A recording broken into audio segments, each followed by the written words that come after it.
hatulang baseball sa sampal ni Maricel Soriano.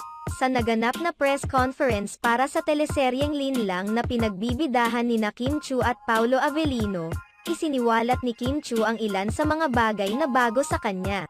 Kabilang sa mga isiniwalat ni Kim Chiu ay ang naramdaman niya sa sampalan scene nila ni Maricel Soriano. Ayon kay Kim Chiu, talagang natigaldo siya sa sampalan scene nila ni Maricel Soriano sa teleserye nilang Linlang. Sobra po akong natigalgal.